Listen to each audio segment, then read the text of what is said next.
Hey, aren't you that PBM? Middleman, at your service, doctor. Don't you get rebates that save money on medicines? Oh, PBMs like me get big rebates. So why do patients tell me they're worried about their costs? No one says we have to share the savings with patients. Congress should make sure medicine savings go directly to patients, not middlemen. Visit phrma.org/middlemen to learn more. Paid for by pharma. Welcome back, everybody. It's Tuesday, December 31st, 2024. The moon pie drops tonight. On this date in 1841, Alabama became the first state to enact a law requiring that dental surgeons be licensed.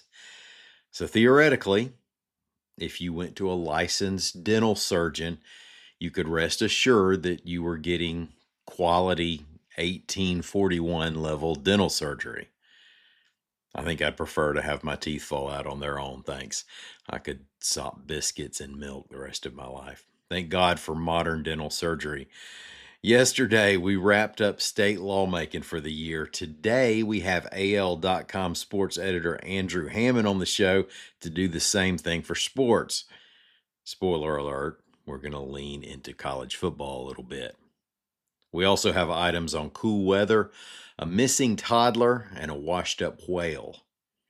Now, before they play the intro music, though, this past Friday, one of the clues on Jeopardy was an Alabama sports reference.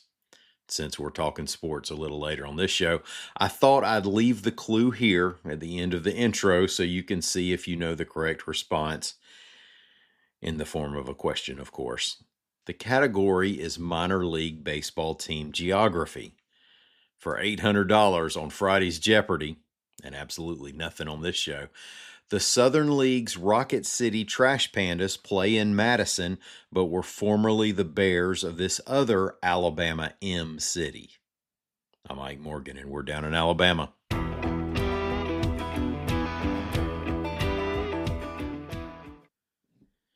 Was that an easy clue or what? The correct answer, of course, was what is Mobile?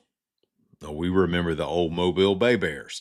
On Friday's Jeopardy, though, it took two guesses for the contestants to get it right. The first contestant to ring in thought it was Montgomery. Montgomery, of course, is the home of the Biscuits, the best team nickname in minor league baseball, in my opinion. All right, let's do some news. Another shot of winter is heading into the state today, reports AL.com's Lee Morgan. And just in time for those New Year's Day polar plunges tomorrow. Tonight, we're looking at low temperatures in the 30s in the northern part of the state to the 40s in lower Alabama. And tomorrow night, lows are expected in the 20s to 30s, going north to south. The polar bear dip at the Floribama is scheduled for noon Wednesday. Temperatures could be in the mid to high 50s with 5 to 10 mile per hour winds. I'm not going to make it down there this year, folks. Let them know for me, if you will. Pencil me in for January 1st, 2025. The cool down may be just an appetizer. Long-range forecasts, which are not known to always be dead-on accurate, right now point toward colder than usual temperatures for mid-January, with snow events coming to the northeast. That's the northeast part of the U.S., not necessarily Alabama. We're going to leave that right there for now. Check al.com/weather for weather updates. Authorities are expecting the worst in the case of a missing Fayette County toddler whose father and sister were killed in a traffic crash. 1-year-old Caleb Collins' mother, Pam Bailey, was critically injured in that crash. She's now charged in Caleb's and his sister's deaths. Caleb was discovered to have been previously missing during the investigation of the incident. Authorities now believe he's been dead for several months, although remains have not been found. The 2-year-old sister, Riley, was not wearing a restraint when she was killed, according to the authorities. The children's mother has been charged with abuse of corpse, aggravated child abuse, first-degree domestic violence, and criminally negligent homicide. Additionally, a grandfather of the kids had already been charged with failure to report a missing child. Now, here's something that might make a seashell searcher do a double take. The Dauphin Island Sea Lab confirmed that the carcass of a sperm whale washed ashore at Fort Morgan on Sunday, reports AL.com's Greg Garrison. WPMI reported on Monday that marine scientists said it would take months to figure out what killed the 38-foot whale. Sperm whales are biggins and aren't seen much along the Gulf Coast. Males can grow to more than 60 feet in length. Hey, we're going to take a quick advertising break. We'll be right back with Andrew Hammond to talk sports. Y'all stay with us.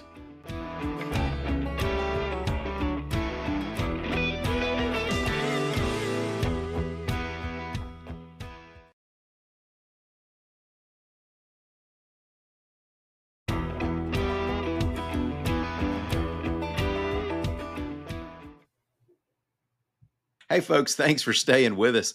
We're going to welcome back to the show sports editor for AL.com, Andrew Hammond, to talk a little bit about the year in sports. Andrew, welcome to the virtual studio.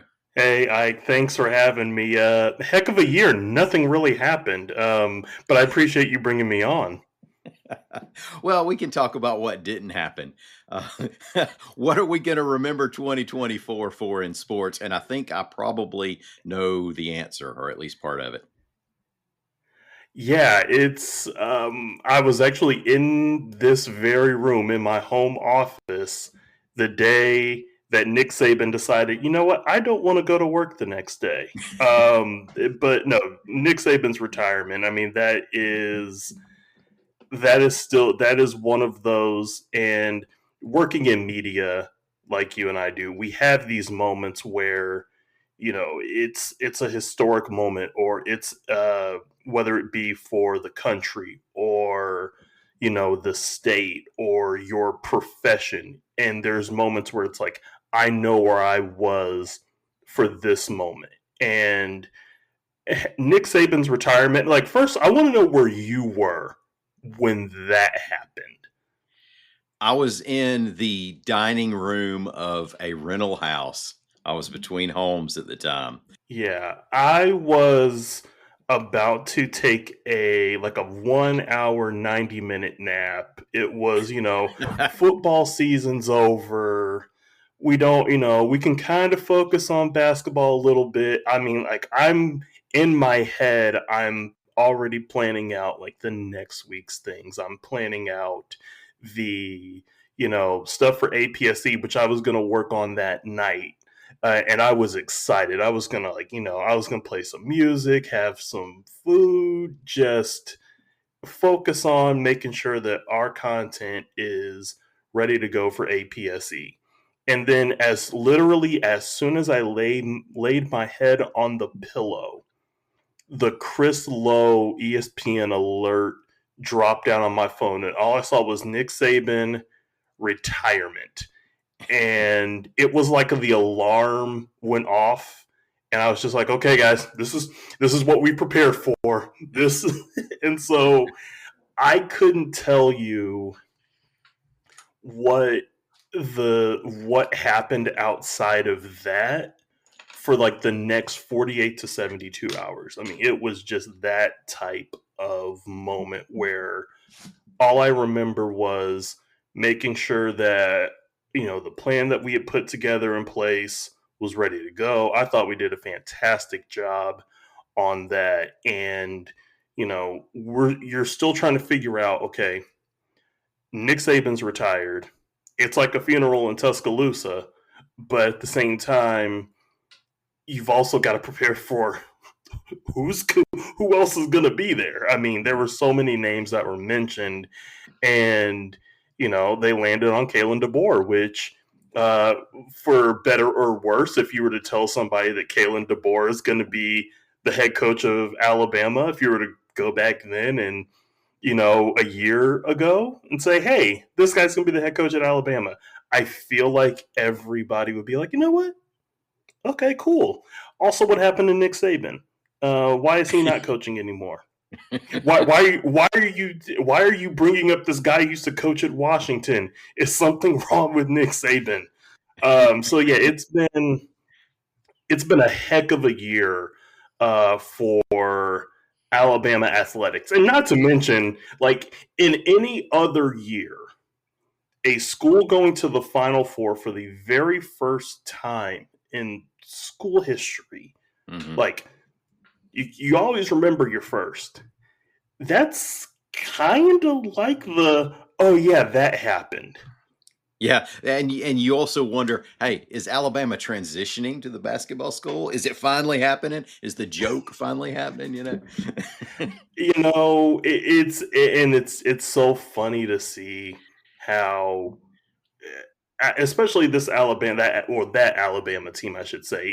They were a team that I remember talking with some of our writers the night they lost to Florida in the SEC tournament. I'm thinking, okay, guys, they're going to go to whatever place in the NCAA tournament. They're going to get whatever seed in whatever region, and we might get 2 games out of them.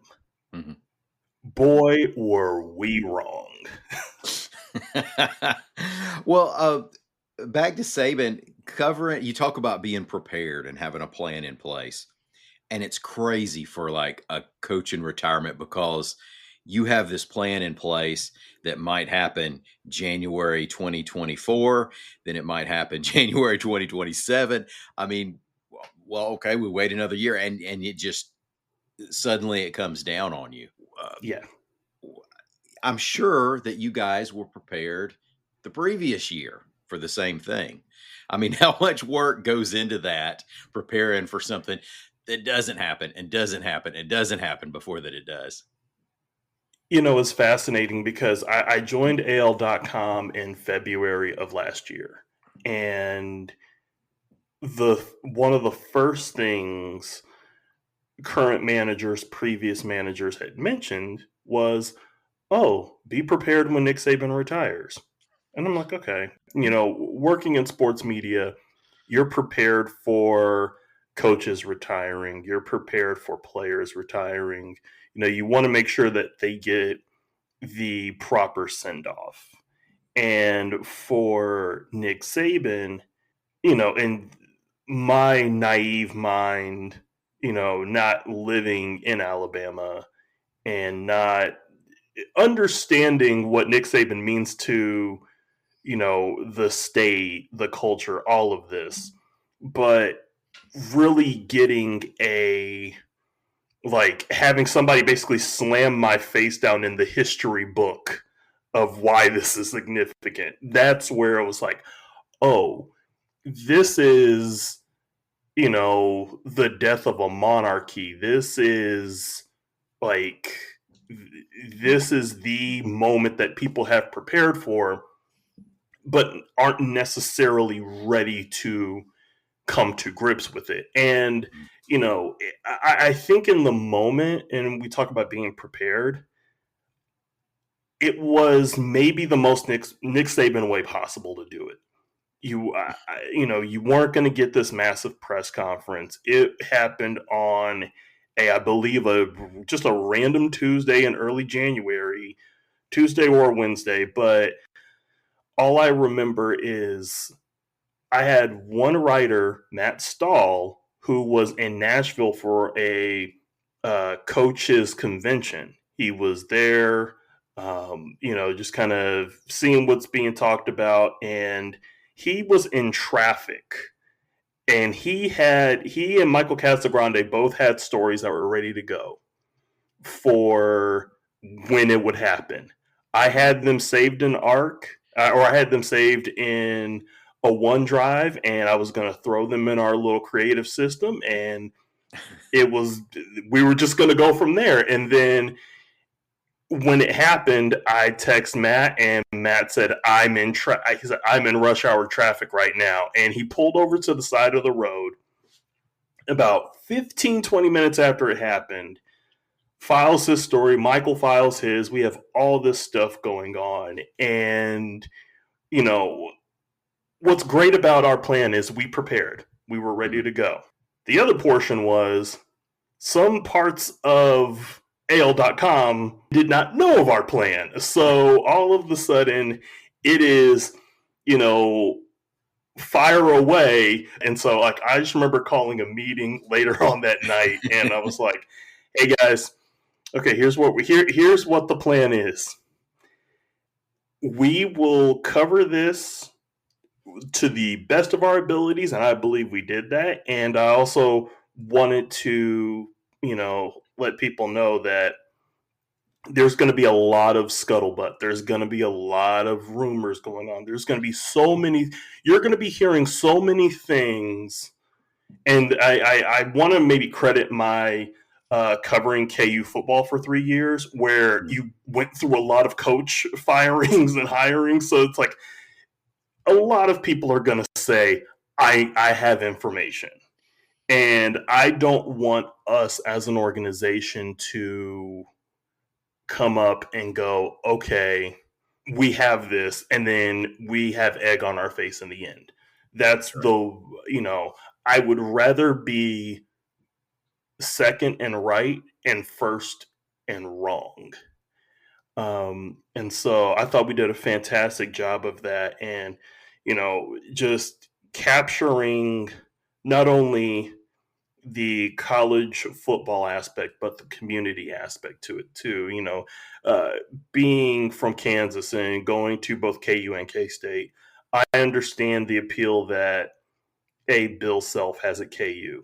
I understand the appeal that a Bill Snyder has at Kansas State, which is essentially the same thing that, Nick Saban had in Tuscaloosa. So the impact on the community and a fan base, there were people who, months after this happened, they missed him. And Alabama hadn't even played a game yet. Just the fact that he was not on the sideline, what he had done for the program, bringing it back to where it once was, and all of a sudden the king is gone. And now all of a sudden people and players and alumni and students and fans are all trying to find their way with this guy, with this Midwestern guy. I've always looked at Kalen DeBoer as he's the guy in the neighborhood that hosts the barbecue. He hosts like the 4th of July barbecue. Oh, we're going to go to old Kalen's house, doesn't do any, not going to be gregarious or anything, just a very chill Midwestern guy.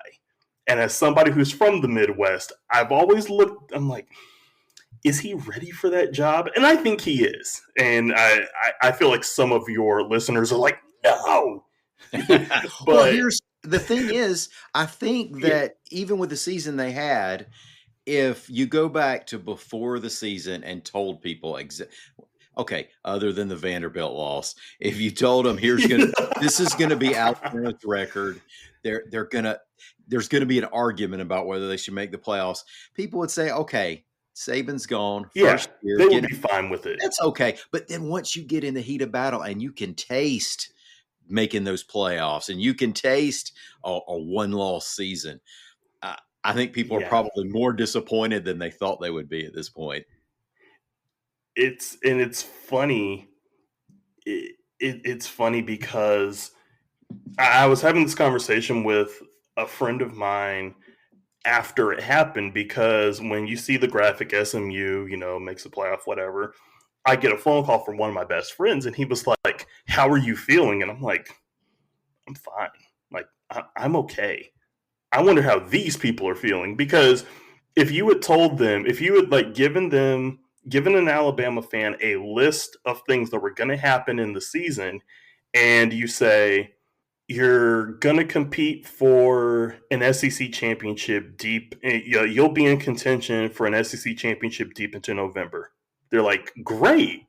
You will dominate the first half against Georgia. Awesome. You'll barely beat Georgia. A win is a win. We'll take it. You'll go on the road and beat Wisconsin, handily. All of a sudden, they're thinking, oh, we're going to be in the playoff. You're going to go 9-3. Hey, it'll be okay. Mm-hmm. You'll lose to Vanderbilt. Excuse me, what? Like that's how it. That's how it. I feel like that's how it went for Alabama fans, where it's like there were moments of, and not just fans, but the program as well. And it's like there's moments of this is a playoff team. This is a team that can do damage in the playoff, and we're all going, "Oh my goodness!" And then there's moments where you're going, "Oh, this is dark." And like that Oklahoma game, which I feel like was that kind of sealed their fate. That was maybe the bleakest not just because it was a dark night in Oklahoma, but it was just a program that the king is officially not there. Like they've suffered losses, but this was everybody from the head coach down to the training staff. You just see people on the sidelines looking like this usually does not happen to us. And we're the ones who do it to these teams. Now they're doing it to us. Mm-hmm. That's what it felt like. Yeah. And speaking of the king not being there, from a media perspective, you work with a lot of reporters who cover these programs. Can you compare and contrast covering Kalen DeBoer to Nick Saban? I think the easy thing is, Nick Saban would have a press conference or two during the season where he might be trying to motivate his team or motivate a different unit or, in his own special way, where he would kind of like, fire up a reporter, but at the same time, he's sending a message to his own team. Kalen DeBoer is a very relaxed, very chill person.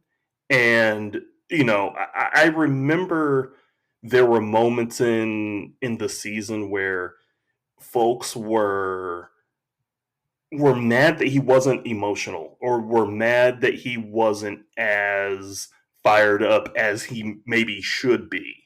Mm-hmm. And I think, in a sense, you kind of need that. You kind of need a guy that's just going to go, you know what? I will not change the way I operate and my personality to fit a certain fan base or fit a certain mold. I'm not going to do that. Yeah. No, you can't. And even if you do, at the end of the day, in your heart of hearts, you're going to be like, you know what? That's not me. Like that's not me. And so I think that the calm and measured demeanor of Kalen DeBoer may have kind of, I don't want to say rubbed Alabama fans the wrong way. It may have, but at the same time, I think it's something people are trying to get used to.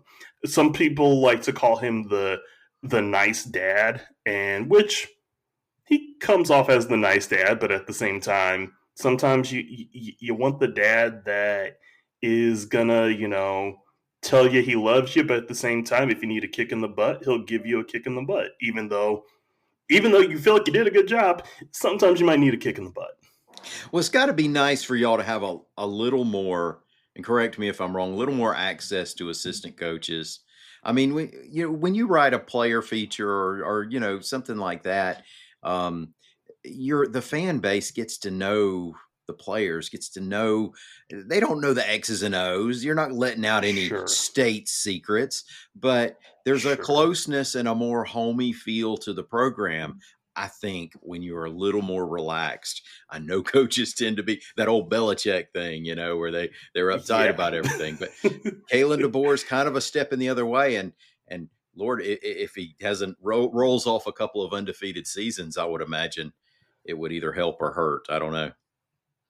It could. And I think one thing that is fascinating is, and this is kind of like I'm going to say a changing of the guard necessarily, but just the approach that is being made by most programs now. And to me, not only is it assistants talking, but it's freshmen being able to speak to the media. Hmm. Because I know working in this business for, it'll be 20 years next year, which still blows my mind. Um, but for the longest time, freshmen were never able to speak. Freshmen could maybe talk at a team media day or, for the bowl game. But freshmen in my years of covering college football and basketball, freshmen barely even got a chance to speak. Like, yeah, they had a great game, but it's kind of like you had to your post game stories had to be like, that whole Frank Sinatra has a cold feel to it. It's like we're going to talk to everybody else except the person that we want to talk to. And so, to see a Ryan Williams and a Jalen Mbakwe talk with the media multiple times a week. And it's just, these kids, these 4 and 5 star, even 3-star kids, talk with the media all the time. Like Rivals 24/7, all these places on three, all these different places will talk to these kids about, committing to a certain college, or if they go to these different events, they're talking all the time. And so it makes sense for these universities to leverage that opportunity for these kids. And I think the fact that Alabama not only opened that for the freshmen but assistant coaches as well, and I think that it it puts, not saying that Alabama wasn't in the Stone Ages with it, but if you want to cover modern college football and in this era at a P4 level, you're gonna have to be much more media savvy. And I think that Alabama took some steps in the right direction with that. You have a sports columnist, Joseph Goodman. I know that he hardly ever ruffles any feathers. No, not at all. If anything, I want him to, get stoke the flames a little more. He's too nice. Joe wrote a column, I think it was just the other day, suggesting that next year, beginning next year, Auburn will be ahead of Alabama in its efforts to get into these playoffs. So Hugh Freeze, according to Joseph, has it on the right track. How do we feel about that? Look, I love Joe. I love Joe. He does a great job for us. Hugh Freeze and the Auburn program, which I think I think we can all agree they took a step back. This past year with some struggles, but the way that college football has evolved and the way that college football has Mhm. become much more open, not even just with the 12-team playoff, but conference races in general. Uh, yeah, it's Mhm. it's right there for Auburn. Like I think about how the season ended up in the SEC and the games that Auburn was in. I think Oklahoma. I think about the Missouri game, Arkansas. There was an opportunity there. So, yeah, you're 5-7, but at the same time, if you flip that around, you're 8-4, and you were in the game with Mhm. Alabama. They so often are. Yeah, the potential is there. We've seen it. It wouldn't shock me. It really would not shock me if in November of 25 we are talking about Auburn, creeping into the top 10, because I Mhm. feel like they've Mhm. upgraded at some positions. It's ironic that the quarterback who set the bench for the Oklahoma Auburn game this Mhm. past year, Jackson Arnold, is now most likely going to be your starting quarterback. Uh, the transfer portal is just, I just want to like define it as strange bedfellows. That's all it is. it just Man, weird stuff I be tell you, happening there. it's made it tough to bet on a football team, especially opening weekend, because I am baffled by how this season went in so many ways for so many teams. It's almost like anybody can beat anybody on a given day. College football hadn't always been like that, and I think that's kind Yes. of good, you know. But it's frustrating for guys playing the long game, you know. Oh, absolutely. And it's funny because like I rarely place bets. I know a lot of my friends do, and I'm looking at some of these lines, and we do something with Craig Stevenson, and we go against the spread, and they're like, I was number one at one point. I was the top dog, and then for some reason, college football just decided to college football, and I just saw my lead slip. I saw that I just slipped out of first place, and then I'm pretty sure I either finished dead last or tied for last. So, um, yeah, this sport is fascinating. But I was also betting against my own team because um, Mm. I've been hurt before, going all in, and I'm just like, no, nope, seen this before. Not gonna do it. Not gonna do it. I love myself way too much to try and hurt myself again. See, this is what That's happens right. when you're a sports fan. And I think Alabama fans might be experiencing like you're going to be like everybody I else think now. the opening line, speaking of the gambling, for the ReliaQuest Bowl, let me say that right, was Alabama by 11 and a half. I'm not sure what it is now, but you've worked in both states, Michigan and Alabama. So Michigan's playing Alabama in the Mhm. ReliaQuest Bowl in Tampa, I believe. It's hard to keep up with these sponsors. Yeah. Can the Tide cover? I'll get your pick. Let me get your pick on that before we move on. Mm. I don't think they'll Uh-huh. cover. I think they'll win. Um, because Michigan's offense, if we want to talk about dark, there were some dark moments in Michigan's offense. They played Washington in a rematch of last year's title game, which is weirdly enough a conference game now. Very weird. But the offense just that was maybe the worst Michigan offense that I'd seen in maybe a decade in terms of just the inept nature of it. They couldn't move the football. They, they were still trying to figure out their quarterback situation, and it was, I want to say, early October when they played that game. So, but Michigan's also had some really good moments. When USC, when it appeared USC was going to be a legit contender in the league, they drove down, I want to say 80, 90 yards down the field to score with under a minute left. So, Michigan has done some good things this season, but I think overall Alabama is a better team, and I think the fact that you know Alabama, yeah, they've lost some guys to the portal. They've lost some guys to who may not play, who may opt out for the bowl game, but at the same time, uh, they still got a good core. They still got a quarterback in Jalen Milroe, who I think is a solid quarterback. I could see them winning by a touchdown, and it's going to be one of those where Michigan maybe hits a Yeah. backdoor cover Yeah. or something Well, like that. outside college football, and we've already mentioned the Alabama going to the Final Four in basketball. What else do you take away from 2024? I take away the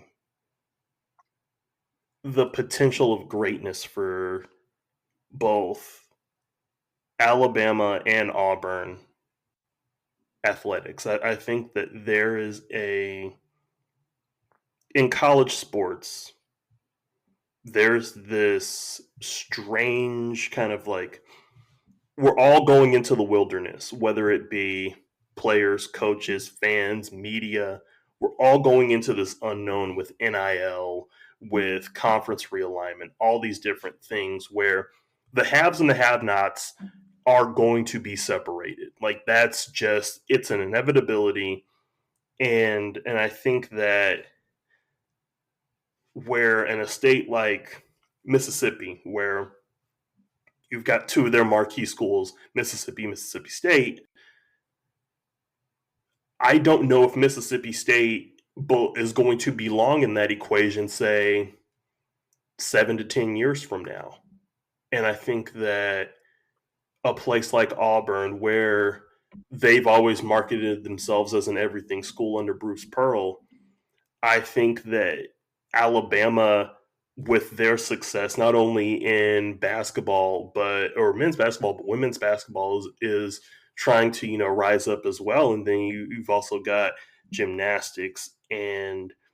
and softball. And so both Auburn and Alabama are positioning themselves to really be at the forefront of Southeastern leadership when it comes to this new era of college sport. Always rebuilding across across the board there. You have to. Well, I'll tell you one thing about sports in general, really, and it certainly applies in Alabama. Pro sports, minor league sports, smaller sports. Um, I've always been skeptical because so many franchises are kind of touch and go. Because you've had, gosh, pro soccer and pro football, indoor football, indoor soccer, basketball, and they don't draw tons of fans, most of the leagues. And so I've always thought it seems like a losing proposition. But in Alabama, now we've had a couple of hockey teams that have been around for years. In the Havoc in Huntsville and the Bulls in Pelham. And we've had Mhm. obviously the Barons and the Biscuits around forever. And I think that, correct me if I'm wrong, the Trash Pandas in Madison, Huntsville, they like Yeah. lead the league in Mhm. attendance every year. But what about these Birmingham Stallions? I mean, Yeah. if that league sticks around, we have like a dynasty going on. I love that Birmingham has essentially just embraced, okay, we aren't the NFL, we aren't big time college football, but you know what?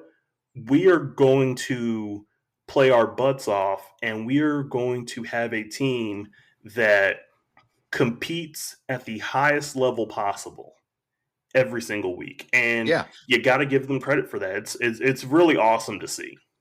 Yeah, and they lean into Alabama and Auburn rosters when they're able to do that. I think that's what most people I know who follow this league are really watching for. Just guys they Sure. enjoyed watching in college. And Yep. it's made for TV. So who knows? It's going to depend on TV wanting to go forward with the contracts. But they do get a crowd out there. And in Birmingham, I don't know if people know this, they're famous for a section of guys that don't have any shirts on, and I can imagine the fans who go to Lambeau Field in the snowbanks around them without shirts. They watch this and Right. see the guys out there braving it, and they say, "It's June." It's funny because yeah, I mean, you gotta, like, I think about Bills fans, I think about Packer fans.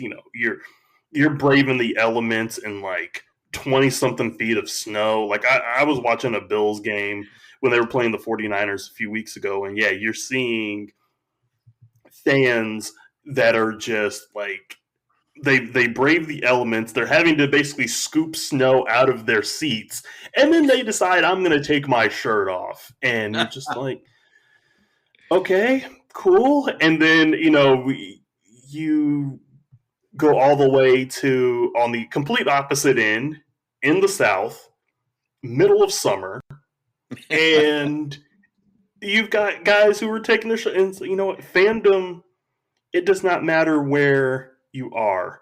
Fandom always has a home. And the fact that this fan base has captured the community like they have, um, and I think, and what I appreciate about the Stallions and their success is they know that it's never going to be Auburn or Alabama. It's never going to be at that level, but at the same time, they want to make sure, and this is what all the teams in the state, all the pro teams in the state do.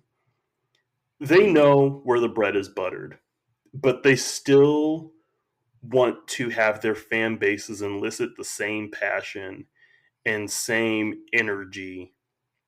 And by and large, they do. Yeah. Andrew, I've kept you here a long time. I feel like we could go another couple of hours. We haven't even talked about high schools. It's always fun. I appreciate it, man. Absolutely. Have a great new year. All right. We look forward to 2025 to see what that holds. Absolutely. Can't wait. Thanks, Ike. And thanks everybody out there for listening to us. We'll be back again in the morning. Until then, y'all come on by and see what we're doing on the internet at al.com.